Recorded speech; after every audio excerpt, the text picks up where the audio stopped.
Yo, what's up, everybody? Welcome to a brand new episode of Music Made Addictz with the Tweekaz.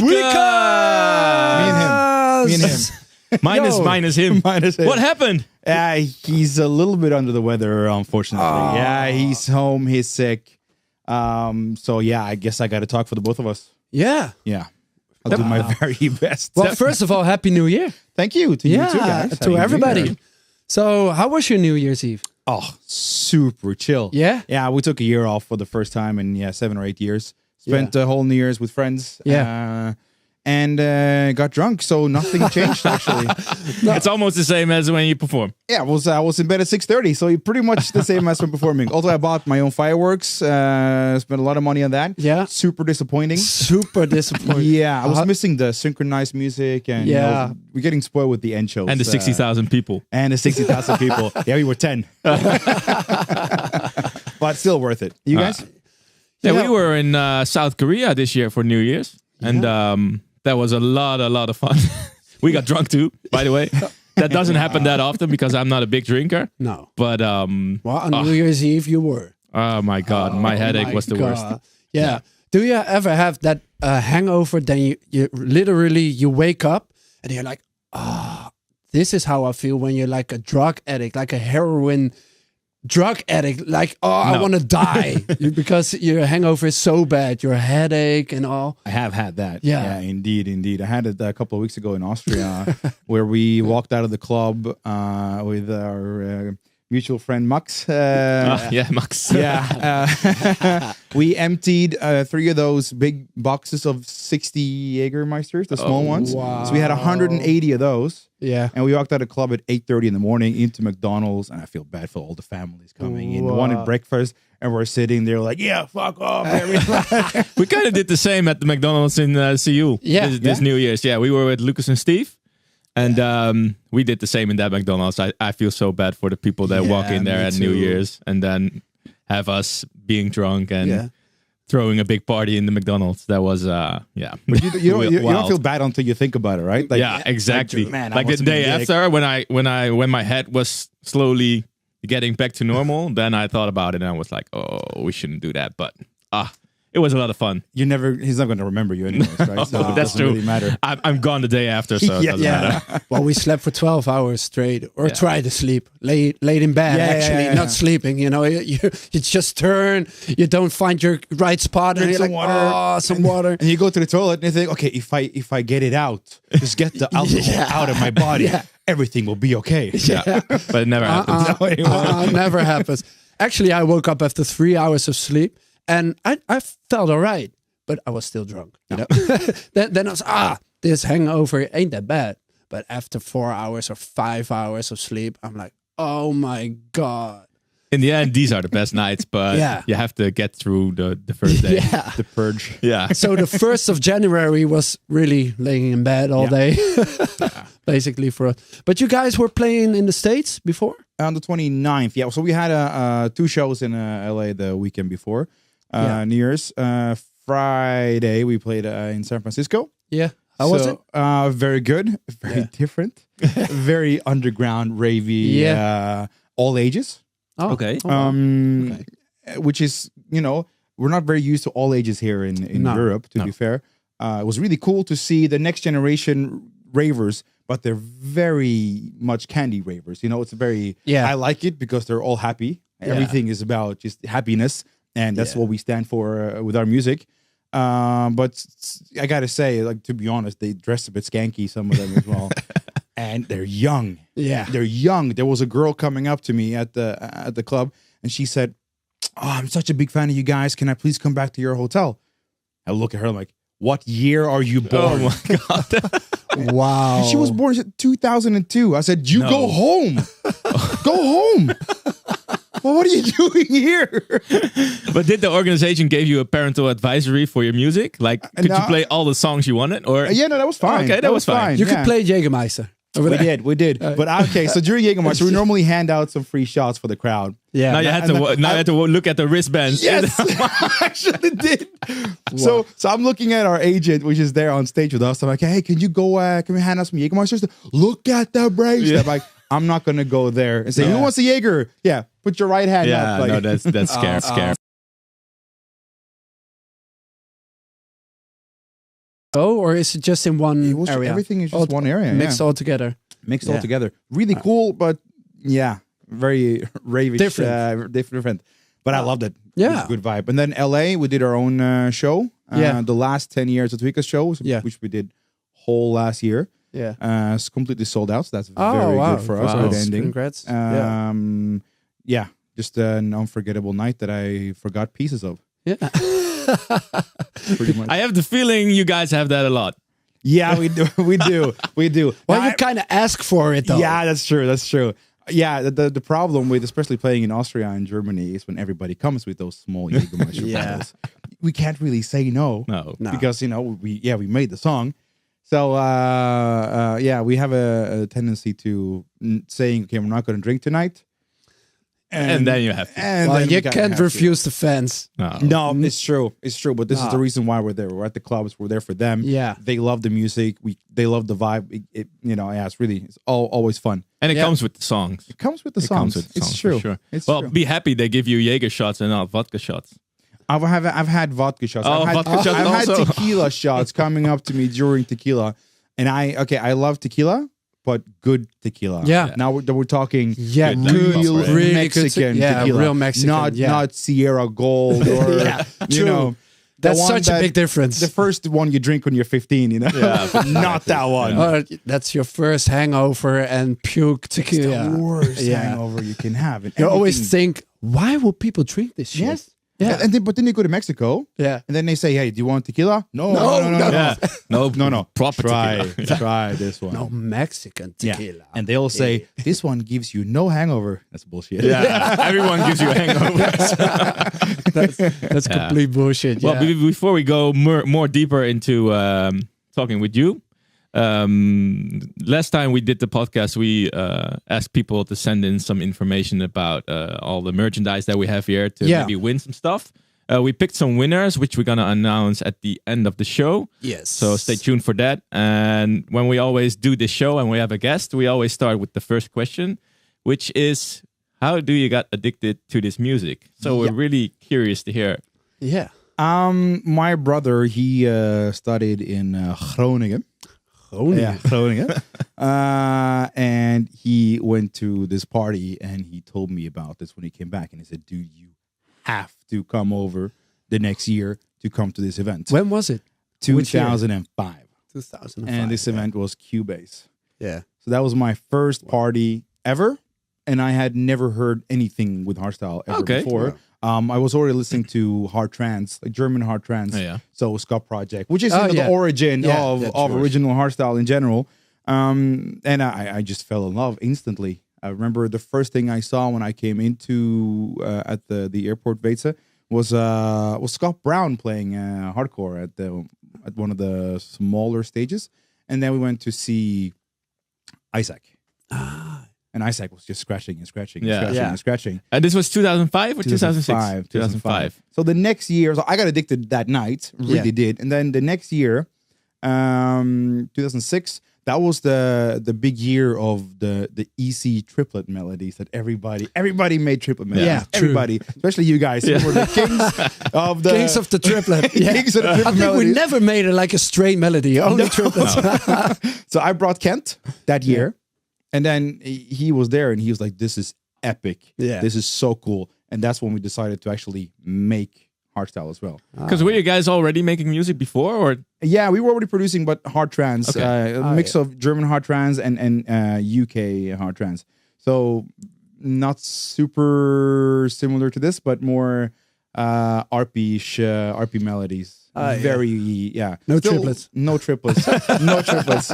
But this is one of the reasons why I really liked hardstyle as well, because it was just breaking all the rules of what I know in its music. Yeah. It's the music, you had to be kick bass line, and then all of a sudden you guys come with the pitch kick, and then whoa, what is this? Yeah, what is it? It's a crazy amount of energy as well, right? And the gated kick of I think one of the first gated kicks I heard was Shizzle My Dizzle. Yeah, that was so sick. It still works. It's still exactly. Yeah. And once I heard that, I was like, whoa, this is it.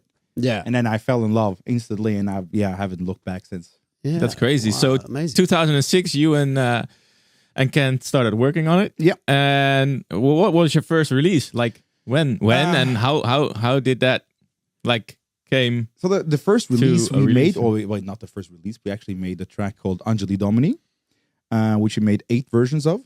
Kind of just continued and continued and continued. But with the first version of Angeli Domini, we actually made a fake vinyl rip and put it onto forums. Yeah, with a fake info file. Really? Yeah. This is all true. So if you find that one, it actually says it's a full info file, and it said from the EP Decision 001, which is that never existed. Everything is crap. Yeah. But then people started to, whoa, this is hardstyle with 8-bit, because that's what we really did a lot back then. And they were like, whoa, this is some weird ass, the really happy melodies, mysterious, some new stuff. And then nobody knew who we were, because there was no discogs, there was no information, because it's a rip. The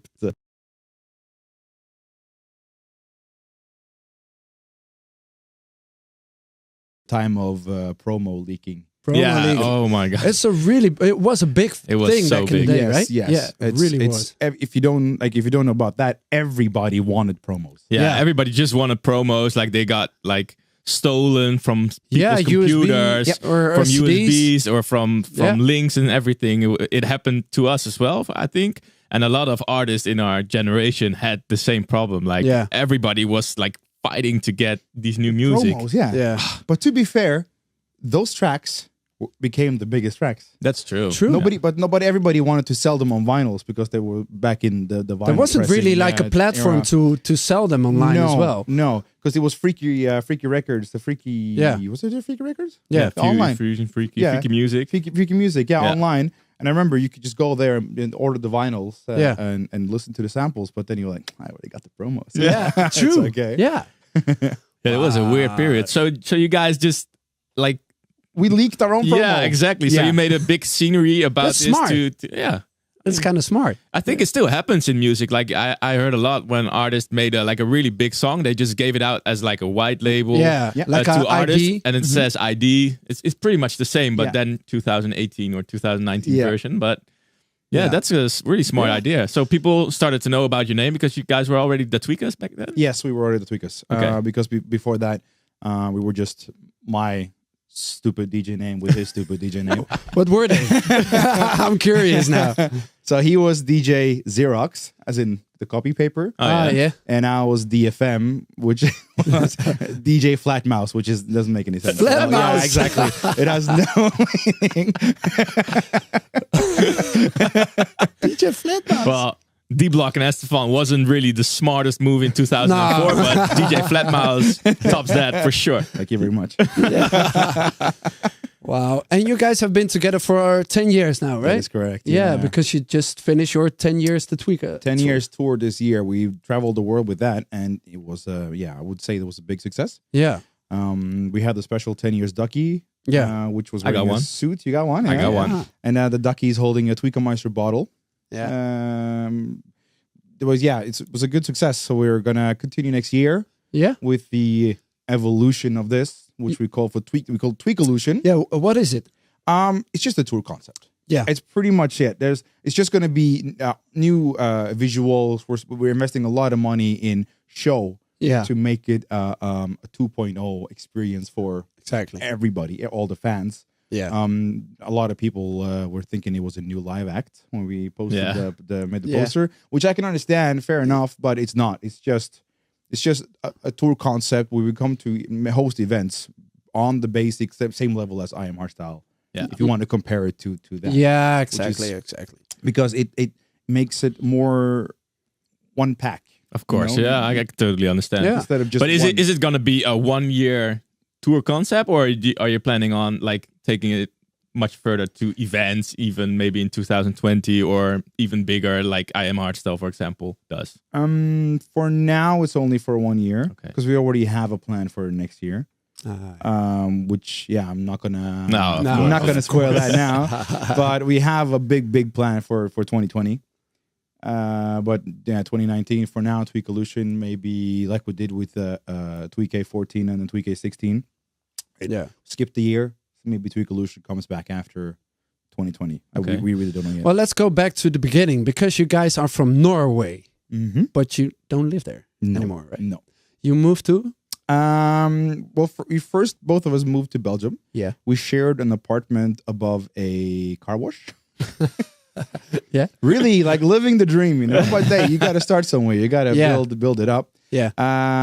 Moved into this horrible, typical, shitty apartment. It was beautiful, but everything was wrong with it. Oh wow! Like for example, the walls are crumbly. The windows didn't have. Okay, yeah. And all of a sudden, there's mold everywhere, And then we tell the landlord, and he's like, "Well, you should open the window." Oh yeah, I'm sorry. It's a minus 10 outside. I'm just going to open the window. Yeah, of course. But it's a pretty big step just to move from your home country. That is true, and this is 6 years ago now. I think 6 years ago, yeah. And we literally just packed the studio. We rented a van in Belgium, took it to the ferry in Kiel, took the ferry to Oslo, packed the van, and then just moved here. Wow. One trip done. So, and what made you decide to make this step, and also why Belgium? Because Belgium, maybe for like hardstyle, is big in Holland, and Belgium as well, but it's not the epicenter of hardstyle. That is very true. I completely agree with that. But for us, we were signed to Dirty Works, and we still are signed to Dirty Works. Yeah, and because it was based in Belgium, and we were at the time with Base Bookings, which was connected to Base Events at the time. Yeah. So for us, we got booked a lot in Belgium, of course. And so we were just tired of flying back and forth. So we thought, you know what, let's move close to the studio. Yeah. And we had a studio in the same building as Dirty Works, and the booking agency, and everything was connected into one building. So it made sense to move there. Yeah. And we lived 5 minutes away. Now Ken still lives in Belgium, and I moved to Holland. Oh, you moved to Holland. Join the club. Finally you're making a really good decision. So it's about time you guys are gonna start making songs about gin then, or Heineken. Frikandel. Frikandel. I mean, all the Dutch stuff right now. I mean, we're waiting for it. Yeah, we're waiting for it, man. Yeah, it would be fun to make a track about Frikandel special. And everybody would give you a Frikandel on your show. Yeah, actually, you gotta eat it. I'm not a big fan. No? I'm not a big fan of it. No. How could you? So I'm not. I love a kapsalon. I really love a good kapsalon. But not a Frikandel. I don't know, the fried stuff? Not for me. No? You enjoy fried food like frityt? Well, depends. Yeah, the frikandel, it's so good. Oh. Like all the people that come to Holland for a party, just try the frikandel special. It's like a fried meat roll with ketchup or curry and mayonnaise and onions on top. Yeah. Yeah, for me it works. But it's something from my childhood as well, I think. Maybe that helps. Yeah, it's nostalgia. I don't eat it that often. Maybe once in a 3 months or something. So not that. But when I do, I enjoy it. Yeah, that's for sure. Or the Mexicano. I don't mind those. Peanut sauce. Those are cool. Yeah, those are cool. Your breath smells so bad afterwards. You burp it for like 5 hours. So you wouldn't go on the first date and then go to the frityt and buy a Mexicano, no? Or don't invite anyone in your car when they had the Mexicano because they will burp and it will burn the seat. Yeah. Lower the value of the car. You're gonna sell it. No, but leaving Norway, that must have been quite a big move. It is, and it still is, and we still notice it. We see our parents maybe 3 times a year. That's got to be hard. Sometimes. It is, but it also makes it special once you see them. Yeah, that's true. Only tough for me. My brother has a kid, and he's close to 4, and it's hard to not. I'm watching him grow up on WhatsApp. It's a little bit difficult. But yeah, it is what it is. You got to make the best out of the situation. Yeah, we Skype a lot. Yeah, and they come over to parties. Yeah, exactly. Yeah, because we see your brother a lot on parties. Yeah, he is a party animal. 2.0. It's in the family, man. It's in the family. Yeah, like he made you addicted, but he still loves it too. Exactly. We were playing at the party in Germany. And I was driving that night, and I said, "You go crazy. Here's my rider. You go crazy." Yeah. That was the worst idea ever. So we're standing up on the in the backstage where you can overlook the whole area. It was Oberhausen at the Tribünehalle, yeah. Okay. And so the frequencers are playing, He just walks past the security guard. Security asks, "Who are you?" "Oh, I'm the brother Marcus." "Oh, okay." And he Just go. Just go. And he just walks on the stage in between Nils and Pepijn. No. I swear to God, he walks What a in the hero. middle, and I'm just looking at him thinking, no. I don't know this guy, but he looks too much like you. So So Nils already said hi to him. So he looks at him and goes like, "Hey." And then Pepe turns off the monitors, looks at Nils, goes like, who the fuck is this guy? Like, "Oh, he's the brother Marcus." Oh. Gives him the headphones. "Here, go play." oh no way. And did he? Yeah, he did. Well, he faded down the track. I don't remember which one playing. I think it was Wolfpack actually. But no, I would turn that one down as well. so I said this is the best moment of his life. Yeah, He sure. does not remember it. Oh, wow. But are there videos? There are videos. Yeah. There are Oh, videos. so that's good for him. Yeah. No, but he's a party animal. He loves to party much. He does. I think maybe even your fans might recognize him because I think he also hands out, like for example at DEF CON, he gave me the ducky, like the 10 years ducky. Oh, yeah? Yeah. He said like... He can't remember though. No, he said, don't tell them, because people are going mad for these duckies. I can't just give them, but here you go. I was like, yes, perfect. You're my friend. But So I was he hands them thinking, out, right? I was wondering where you got one. Yeah, I got it said on it. DEF CON. Okay. And I got it from your brother, so yeah. Yeah, if you go to these festivals and you see this one guy with a Norwegian flag, and he usually is written our last name on his chest because he goes shirtless during the sets. Oh, yeah? That's my brother. Yeah. That's Yeah. Well, say hi to him when you see him. Don't be shy. That will be a lot of fun. Buy Yeah. him a drink, he'll love that. yeah. Why doesn't that surprise me at all? Yeah. So you guys had 10 years at Tweekaz this year, and at the end of the year, you guys got announced for X-Qlusive. That's a correct. really Yeah, really congrats, nice start man. of Thank you very 2020. much. Congratulations. And we're part of it. Yeah, Yes, you that's are. even better. Yes. Yeah, I'm already Can't looking wait. forward to the headache the day after. Yeah. Oh, We yeah. have the day off the next day. Yeah. Oh, the day We after should- that is gonna.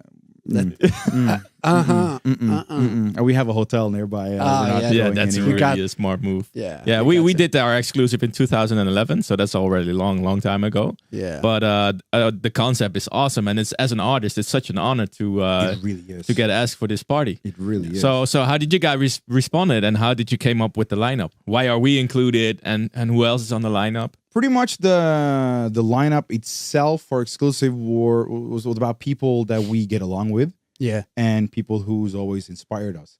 And people, it just makes sense. You know what I Yeah. mean? Like, it's not like we just say hi to each other backstage and nothing Nah. else, you know? Yeah, yeah. We've known each other for a couple of years, and now it just made sense. And then we were like, hey, this will be a great time to actually make the collab. Yeah. Which Didn't happen yet. don't have time for.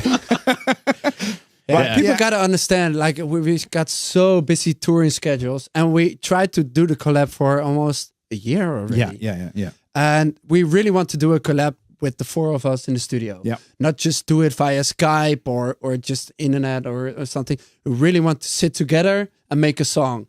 But unfortunately, yeah. Yeah, because I mean, you get the best result. You really feel the energy and the love getting into the music Always. when you're in the studio together and working on it, because then magic happens for some reasons. Yeah. Like when you do it, then it's a bit, it doesn't really say anything when you send it back and forth. No. It could work, Yeah. but like the real energy Doesn't have and the that real same fun, energy you feel that. or feeling to it. No. No, it's true. And also you get just bits and pieces. Yeah. It's not connected at all. So So when did you guys get asked for an event like this? Because you probably have to plan this a long time in advance. Also because you have to adjust your touring and you have to get some new music out, make stuff and preparation. we got asked a few months ago. No, it was still, I don't remember which month. It was still warm outside. So Okay. Yeah. Well, it could Pretty be early. because this year it was quite warm. that is true. So it could have been in November. Could have for all been we know. April or November. Or, yeah. But it was it was an instant yes from our side when we got the honor from Q-Dance. They asked if we wanted to do it. No one didn't ask if we wanted to do it. They said, "Yeah, we want. Yeah, we want you. Yeah. we want to honor guys you to do with an that. exclusive, and Yeah. which is a huge honor." And we thought yes, and we kind of already knew the lineup. Yeah. You know, we already see typical artists that we get along with. Yeah. And we try to make it a little more interesting than just a normal standard event. Yeah. Yeah. Which it will be. It will be completely different than things you've seen. The things I think that suits you guys as well, because you always do crazy shit nobody does. Exactly. Yeah. Exactly. Also with the whole video, like going towards the building up the lineup, you know, making known that the party is going to be there. It's also really comic-y kind of vibe, different. Yeah. And that you're gonna see at the party as well. Those elements we're not really sure on yet. But we want to implement some of those introductions, make it a little TV show, talk show-esque kind of, Talk about TV shows. I heard a secret, or I don't know if it's a secret, but I didn't know it before. Kenneth told me that you had a background of acting. That's correct. Yes. Really? Yeah. That's correct. Yeah. Oh, I didn't know that either. Yeah. I was actually at a TV show when I was 12. I was on national television in Norway. Yeah. It was showed in Holland too, actually. Really? Yeah. I found a... What was it called? In Norwegian, it was called fjortis, which is when you're 13, 14, and you act like a dick, you know? Like you're that asshole. Getting into puberty. Yeah, puberty. exactly. Okay. You know, when you walk in the middle of the street, there's a car coming, you don't walk fast out, you walk really slow. You just look around and go like, yeah, go fuck yourself. Yeah. Well, that suits you well. Yeah. Thank you. Like no, but you're always doing like these different stuff. So that Yeah. could, Also, not, those not that you're a characters. dick. Yeah. That's not what I meant. But like, you felt like that, right? Like, thank you. I'm doing nothing at all. But like, it suits you to do like different stuff because everything you guys do is so different. Like we always look at you guys and we're like, okay, if we would do this, our fans would disgust us. But for you guys, it works. So what's that magic that you guys have? I think it's genuine, right? Or Maybe that's it. But we always did it. Like since day one. With the first version we made of Duck Tool, with the rubber ducky sound, we actually sat in the studio and thought, how many people can we piss off? And honestly, I thought everybody would hate it. Yeah. Literally, I thought people would go nuts and go like, this is bullshit. This is the worst thing I've ever heard. People are like, that's kind of funny. That's funny. And then people started giving us ducks. Yeah. Then we got the idea to give them ducks instead. So it's just a snowball. You know, rolls like down. the idea matures once it goes. Exactly. Yeah. And now it's just part of our brand because it was one of the first ideas we had back in the days. But it was originally just to piss people off. Yeah, and dogs. So guys, I have to interrupt you real quick because we have a little bit of a problem with the power. Oh, so we have to make a quick stop, fix the problem, and then we can continue. All right. Okay. All right. So, piss pause. Plus pause. Yeah, everything is live, people, so everything can happen. Yeah. It's the third time. We're going to be back as soon as possible. Yeah. Okay. Yeah. All right. Stay tuned. Stay tuned. Yo, what's up, guys? Well, actually, Kent isn't the only one who is sick right now. That is true. Big virus. Yeah, big virus because what happens? We don't know what happened. Our streaming laptop goes from 80% to 8% power to 5%, and we were like, oh no, it's going to shut down. So if it shuts down completely, you know why now. So we're just going to try. And we'll just upload the audio that we have. Yeah. And maybe we can now just continue with the show. Yeah, we just see what happens. Yeah, see what happens. Never a dull moment. Never a dull. Yeah. It's live. Everything can happen live. It is live. So we stopped at your acting career. That is correct. So did my acting career. So Yeah. So it stopped as well. Oh, wow. Well, I've got a question. What is your personal highlight of last year, 2018? That is so many highlights. It was the best year we've ever had. Yeah. I think the 10-year show we did in Chile was very good. Chile is an amazing country to play in. Yeah. Such dedication. It was also really cool to play as Tweekacore on DEF CON. I'm going to turn off my phone. Sorry, guys. There we go. It's not off. Yeah, and we played a Tweekacore together with Darren Styles on the main at DEF CON. That was really, really cool. Yeah. Great because that's a new act you guys started this year or the year before? Well, 2018. Well, actually, it originated at DEF CON Chile. Oh, really? In 2016, 2017, I think. Because that's what we wanted to ask you as well. Yeah. About Tweekacore, yeah. How did you guys start at Tweekacore? Because it's something new. Like the sound is not that familiar for the fans in Holland, for example. I think Australia is quite big on UK hard. Very big. US. America and the UK, obviously. It's UK hard. Happy hard. Happy hard. We like to call it Happy Hard. Happy hard. With the new label Electric Fox. Yeah.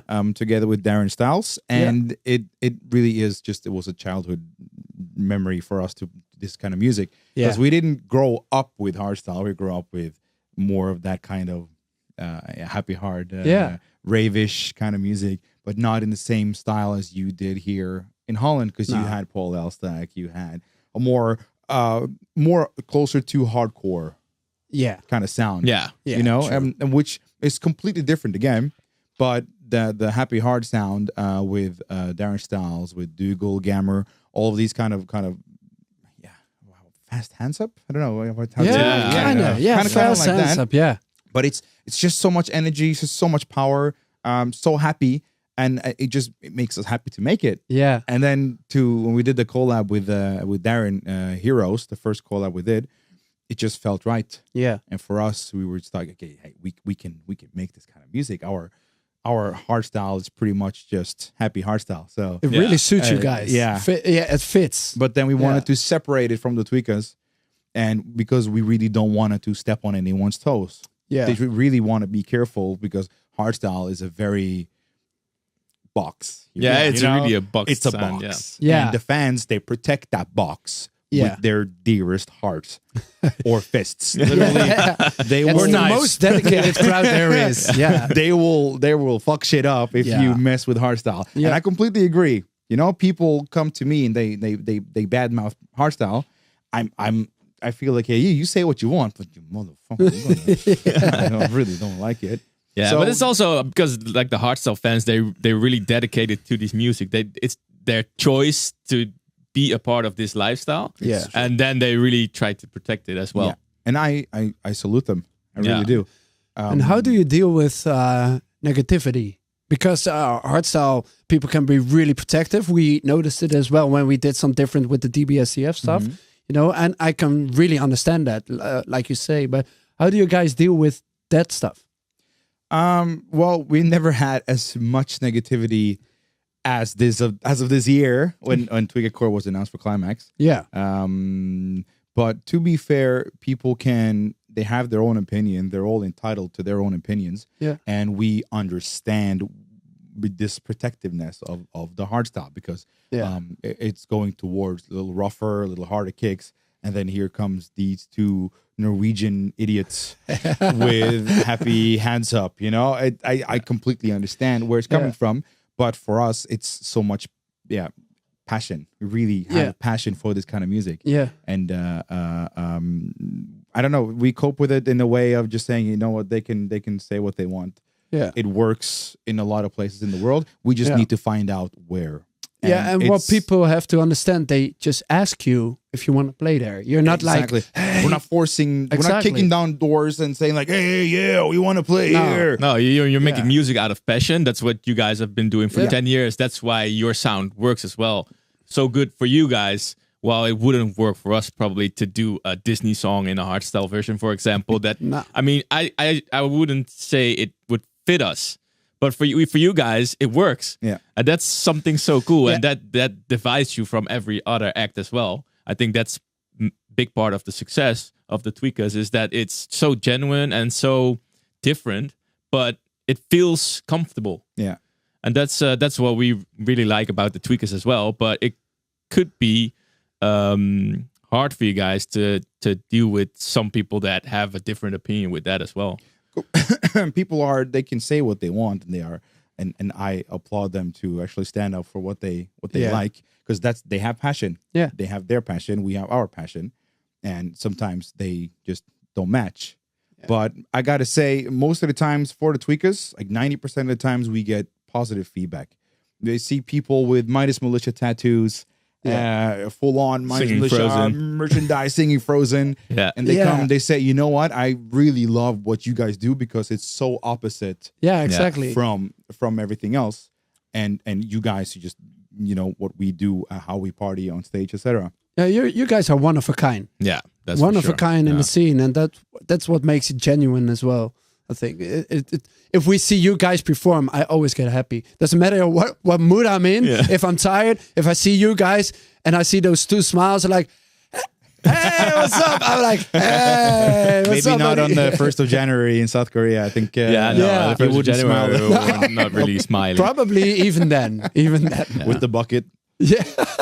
But it's also like it's so awesome to see that your passion brings you like so far. Like, for example, you did what you said as well. You did Qlimax with Tweekacore, and it's like unique. There has never been a UK hard or a happy hard kind of act on Qlimax, and you guys managed to achieve that goal. So within 1 year, exactly.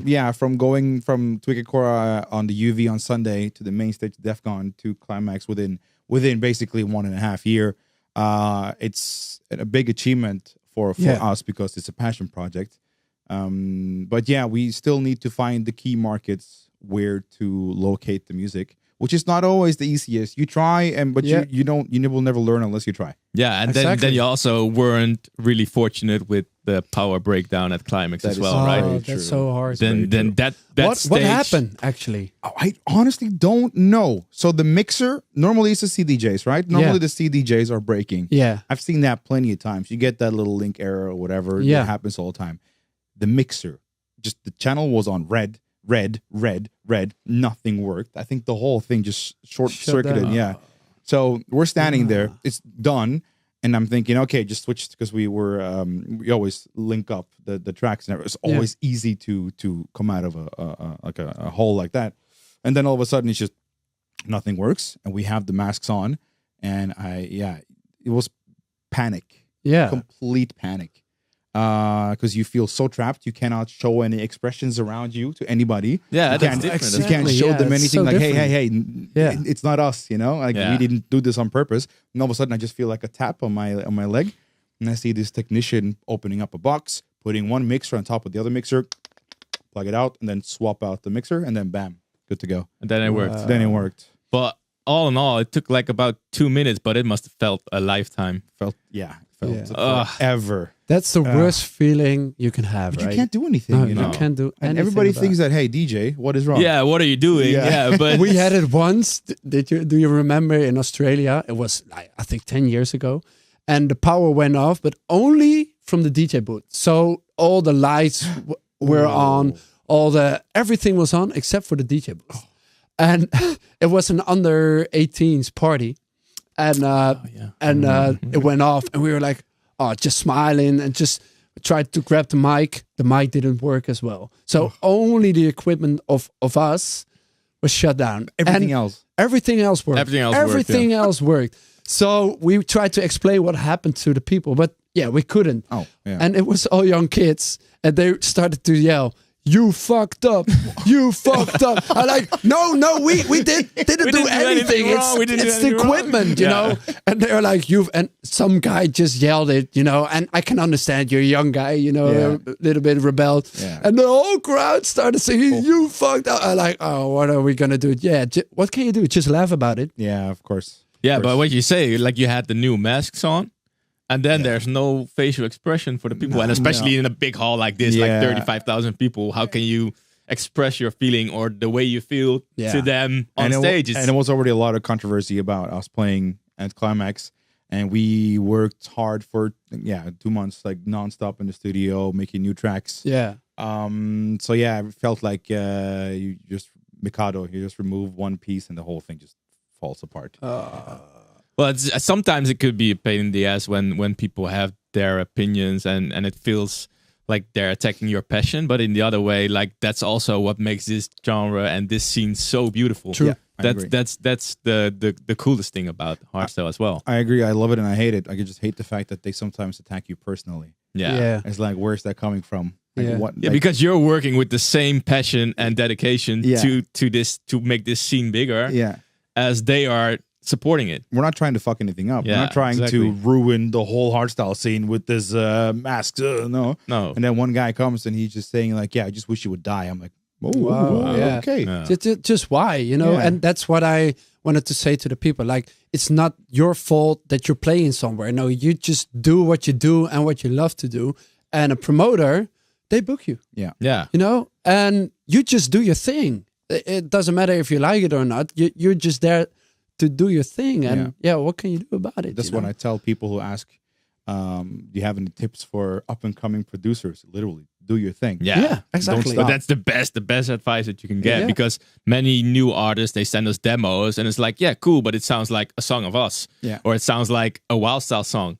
But that doesn't work because there's so many Wildstyle songs out there that people easier play than that they grab your song. But when you have this unique thing or that little something, that sparkle that makes it yours, then you can instantly build a name as well. Yeah, like I think all the big artists of the last 10 years, not even in hardstyle alone, but also like Avicii, Zed, DJ Snake, everybody had all the big artists. Yeah, they have their they own had their own sound. genuine. You have to be a peacock, not Dr. Peacock, but you have to be a peacock. You have to stand out. You really have to stand out. Show your colors. Yeah, but it's true. And that's really a good advice as well for you guys at home. Like every time people are asking us, I'll probably say the same as well. Like, make sure you find your own unique sound. And it's so cliche, but it's true. Yeah, that's why and it's difficult. Cliche. Like, I mean, it's not for everyone. Like, it's really hard to find and come up with something. And sometimes it takes a while. Yeah. Like Sub-Zero Project was working on music a couple of years before they found their like own unique style, and now they grew so big, and that explodes mainly because of their uniqueness. It's the peacock. It's being the peacock. Yeah.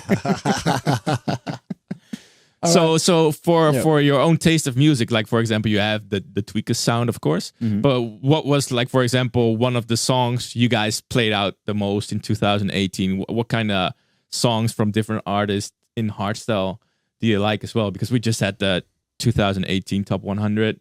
Yeah. Like, what was the song that stand out for you guys, or what are the songs you play out in your sets? Oh, we usually end our sets with Sub-Zero Project tracks or Subsonic. Something for me like raw euphoric music, you know, really euphoric melodies and raw kicks. For me, that's really like the pow ending. For club shows, we love to end with a little bit up tempo. Yeah, but not Cepha. Like an old track from Art of Fighters called "Oh My Son." I don't know. Oh Sole Mio. Yeah, it's really. Because every time you ask, "Want to hear one more?" and you literally start with "Oh, Sole Mio," and it's literally it's 1.5 minutes of opera. Okay, really? And then it really goes off. Yeah, okay. But that's probably one of the tracks one of my favorites. Other than that, within hardstyle, you got all your hits. All one of them. all of them for the last 2 years. So it was probably one. But we play the Darren Styles version of Angels and Demons. We play it all the time. It fits because we usually like to build up our sets and go a little bit faster in the middle. Yeah, and then slow it down again towards the end, and then go a little harder but not faster. Yeah, we really like the UK sound as well, like the happy heart. I really can imagine why people. It's something different, but still makes you feel happy. Yeah. It's called Happy Heart for a reason. Yeah. But it really is like that. If you're on a party, you're just like. But to me, it's not that far off from hardstyle anyway. No. Like it's a bit more up tempo, and but like you said, you know. Now at least the sound design is very close to hardstyle. Yeah, exactly. Because it's very influenced. Maybe also because of you guys. Maybe. Probably. but you know, back in the days, it was 170 minimum, 170 BPM. Yeah. And it was always super happy, cheesy. Yeah, it was very different. But also with Darren Styles and also Gammer, you know, you've got really nice vocals as well, like beautiful vocals and nice catchy vocals. Yeah. Every time Darren comes with a new track, Kent and me were sitting in the studio. Where does he get these vocals from? Like every time, they're so spot on. Yeah. It's really a nice sound. like we don't play that much of the songs, but we do have some 150 versions, for example, for Party Don't Stop. Yeah. Like that. That's cool. I mean, it's almost hardstyle and for to me. break the whole hardstyle sound of the night. Whoa! Yeah, it's something different. Yeah. It breaks your set as well. It really does. We really try to search for, if people are asking like, which tracks of other DJs do you play? It's not many, because normally you just play your own tracks, and you want to play your own tracks, and you got so many that you don't have that much time to play other tracks. And you're on stage with you guys and with Wild Styles and with Sub-Zero projects, so you got kind of forced to quite play. Narrowed, So if we want to play tracks of other people, we really try to search for tracks which are completely different, which we don't make, or that we don't have in our in our list of new songs, for example. Yeah. Like the shocker. Yeah. Like the shocker effect. Exactly. Like, the one that takes people out of their like Deep Block and Estefan bubble for a bit, and then because I think you need these songs as well to lift the other songs. Yeah. Because when you're only playing the same kind of songs for 1 hour, it's not really affecting the people that much. You need to break down and do crazy, and then go into more beautiful song, and then go into more energetic to keep the crowd entertained. But you want to tell a story. Yeah. That's literally, you know, okay, you can be a DJ, and you can be a good DJ. You can mix, and you can, know how to beat match. But that's okay. It's not fair to say, but anybody can do it. Yeah. Now it with the is. sync buttons in there, it's not really. But to tell a story and to actually have progress in your set, I think that's the most important. And to be able to catch the crowd. Yeah. Because that's what I think sets apart a good DJ from a bad DJ. But yeah, it's all about finding the new shockers. And it's so easy too, though. There's so many cool artists out there. That's true. They're not 2018 was a crazy year for hardstyle as well. Really good. A lot of new talents, a lot of new guys, a lot of good music as well. Yeah. But do you feel that when you play for an hour, that you have enough time to tell that story, or would you like to play longer sets? 60 minutes is sometimes just too short. Yeah. Because you want to play your tracks. Okay, you have time to play your hits. Fine, but then you want to add that one extra in the middle, and then you go like, crap, now I can't play this one. So I think 1 hour and 15 minutes, spot on. 90 minutes can't be too long. Yeah, a lot of times, because especially if you don't know if it's a good party or not. Yeah, like if it's a good catch, like in between the when you're the only like headlining artist on the event, then it could work. But when it's on a big festival or then and you have many other artists as well. Then 1 hour. Yeah, then 1 hour or 1 hour and 15 minutes. For club nights, it's perfect for 1 hour 15. Yeah. And then you can also do a little more fun stuff at the end. Yeah, exactly. And maybe do an encore and make it 1:30 or something. Yeah. Talking about crazy sets, I saw you guys at Intense Festival, and you did a back-to-back with Destructive Tendencies. That's correct. How, I can even imagine, like, how does something like that come up? I think that started at Hard Island, to be honest. Yeah. Everything weird starts at Hard Island, doesn't it? That's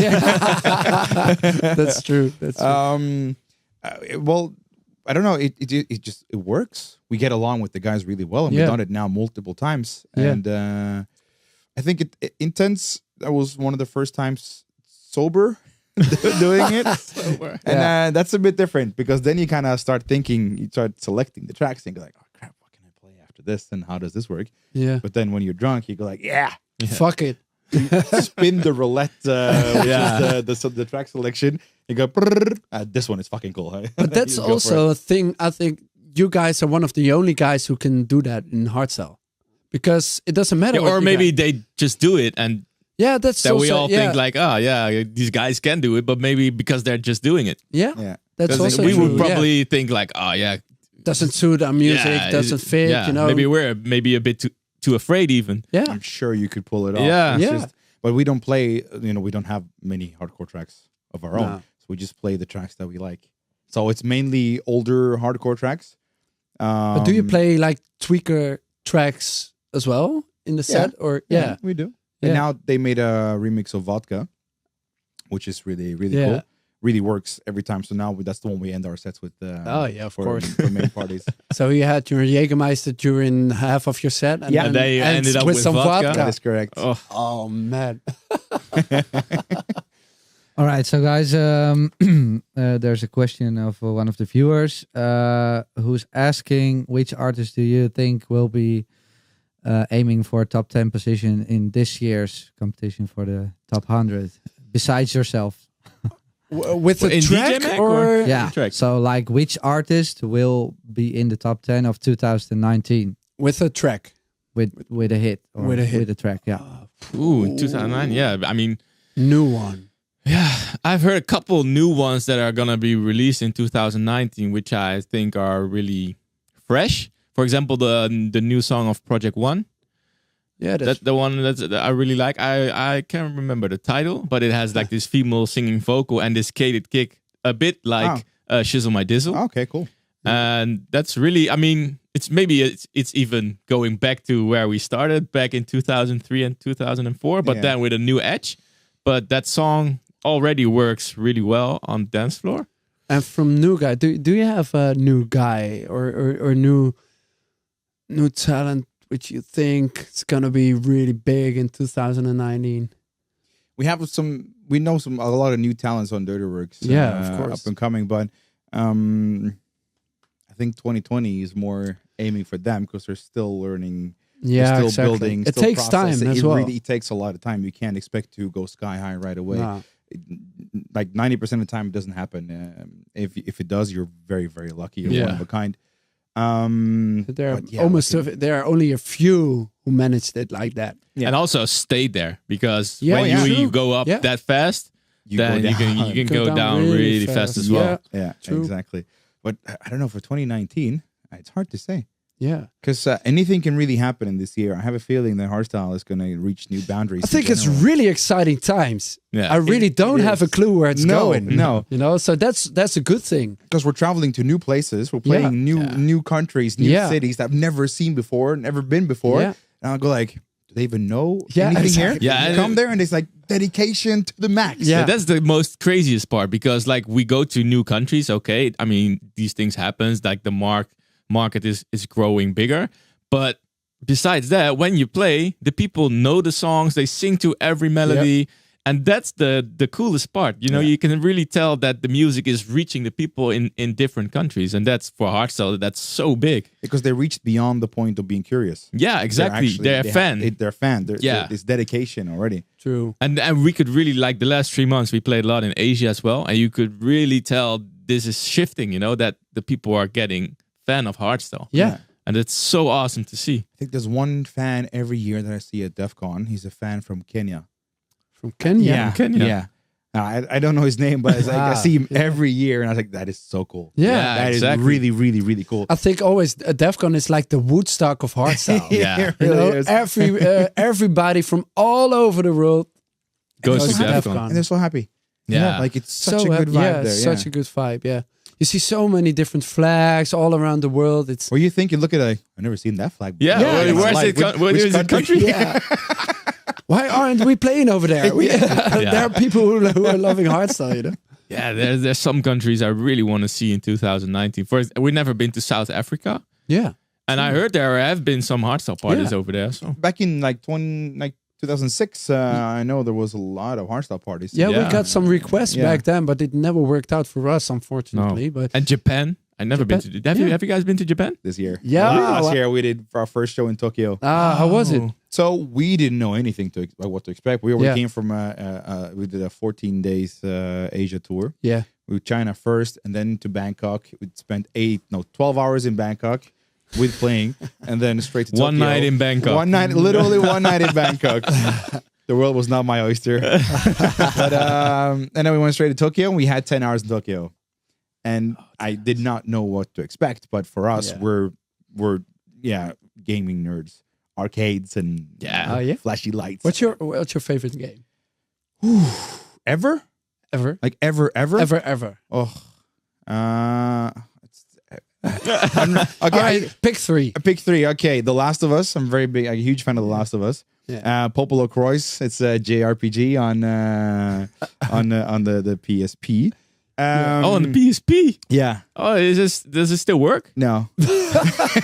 Or is it kind of the same as our laptop now? I bricked it completely. Because I always try to, play with it and then try to make homebrews and all that crap. But yeah, I bricked it.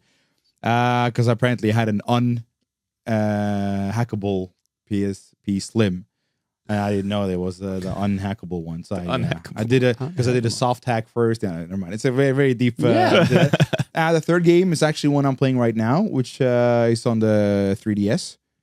I'm playing it now because there's a game for the Switch. Oh yeah, like the follow up, the sequels for the Switch. Yeah. It's called Xenoblade Chronicles. Xenoblade with an X. Wow, Chronicles. you're really a game. What kind of game is it? I never heard of it. It's an RPG game where you slay monsters, literally. It's just because I have the Switch, but I only play like Mario and that kind of stuff. Like I play those too. Yeah, don't get me wrong, they're fun. Yeah. But the only thing I play is FIFA.